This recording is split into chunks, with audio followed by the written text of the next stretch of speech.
Gender neutral housing? Gender neutral housing. Okay, general news. Bleh. General neutral Gender neutral. Would it be like co-ed housing? Girls and boys in the same place. It's not just for the gays, you know, like. I mean, some people judge it because they think it's just for like couples or people who want to be sleazy because girls and boys can live together, or it's just like weird gay people live there. Multiple genders living in dorms together harmoniously. It'd be housing in which co-eds can live in the same room together, boy and girl. Oh, I want to live with a boy. Like, it's not about that. It's just to make a safe environment and a comfortable environment for people who have different sexualities and gender preferences. I know that they were thinking about doing it last year, but I don't think it ever happened. Well, this year. I really don't know where it is on campus, but I know we tried it with 50 rooms or something like that, with 50 people. That's all I know about it though. My definition of gender neutral housing is a housing option where students get to pick, based on whatever their own criteria are, who's the best person, who's the most compatible person for them to live with. It's for everyone. It's for trans people, it's for LGBT people, it's for straight couples. The gender doesn't matter, the gender expression doesn't matter, orientation, sexual orientation doesn't matter. It's about finding the right match, the best living environment for you, and then having the university support you in who the best match for you is. They can choose whoever they live with based not on a gender that they were assigned at birth, but based on who they might be most compatible with.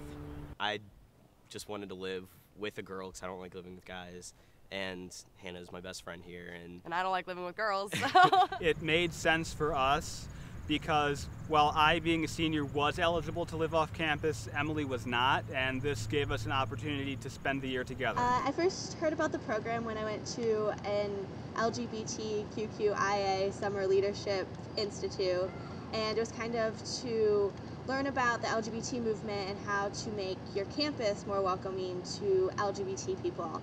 And while I was there, I heard about gender neutral housing, and I thought it was something that Ohio University was lacking. The options for our trans students, I'll start there before, meant that you had to go to the housing central office and request a special option. You had to out yourself as trans, and then you had to sort of set up what might be best. There are students, for whatever reason, who don't feel comfortable in the living environments they're in, and it can be, brothers and sisters who are coming to school together, who have always lived together.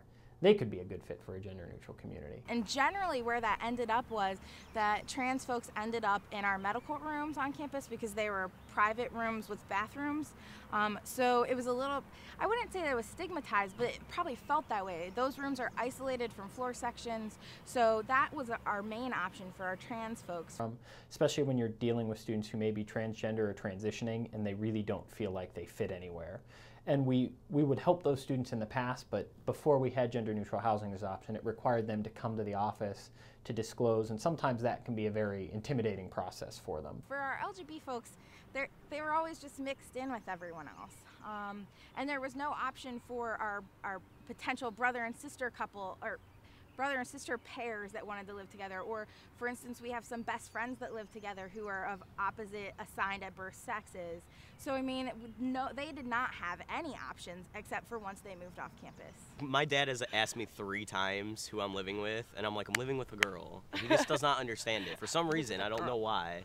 And every time I tell them, they just don't say anything. So I just don't think they have an opinion, or maybe they do and they don't want to voice it to me, which is fine. We're adults. Right, yeah. They know I wouldn't care anyways if they said something. So. If we can help even one student feel more comfortable and make them feel like this is a community that welcomes them and that they don't have to kind of seek out services, that we will be there for them, will help provide for them that option, I think that's one of the reasons we needed it here. People just don't really understand, which kind of baffles me, because for me, the term gender neutral clearly just means anybody can just live there. Like, no matter what you are, who you are, what you identify as, that means you could just live. I've heard people say it's a place for like weird people to live, or a place for promiscuous people to live, and that's not true. And I mean, you don't have to live with somebody of an opposite gender. So I think a lot of the time the media gets it really wrong. But I heard on the news, and my grandparents are like, oh, Gidget, you know, next year you're going to OU. I just heard that you can live with boys now. God, my mom, my dearest mother, her first reaction was, Hannah, have you thought about the bathrooms? Hannah, what about AIDS? Hannah. So yeah, yeah, she had a lot to say. If I had to define gender-neutral housing in a single word, I would probably say accepting. To elaborate on that single word, I would say that compared to traditional dorm life, where the other residents sometimes seem inconsiderate of noise and don't seem to know you, I feel that our floor mates have definitely gotten to know us on a much closer level than I've experienced in other dorm settings. My relationship with my residents is a little different than other RAs with their residents, and I think that's because GNH is a community, so it's kind of, while I am their RA, we've also built a deeper relationship in which we're educating each other and we're getting to know each other really well and feeling like we can go to each other if we need help. So I feel like my residents feel like they're more able to come to me if they do have problems, because we are a closer community than most floors. Amelia Shaw is the best. Nope, Amelia Shaw is the best. Mine is the F word. She's been wonderful throughout this whole thing. She's extremely supportive of all of us. If we ever need anything, she's always there. She's always saying hi, bright, sunshiny, you know, fighting for our privacy. And she really gets us to like open up about what we want to see, what we want to happen. She just makes sure to involve us a lot, and she's always there to, you know, take care of us if you need something. She's just really great. And if it was not for Amelia Shaw, there would be no gender neutral housing. To be honest, I don't know if we'd have a program if it weren't for Amelia. I don't mean that in like the cheesy, we couldn't do it without her way. I really mean that. She was so fired up and so energetic about it. She's fought so hard just to have gender neutral housing, you know.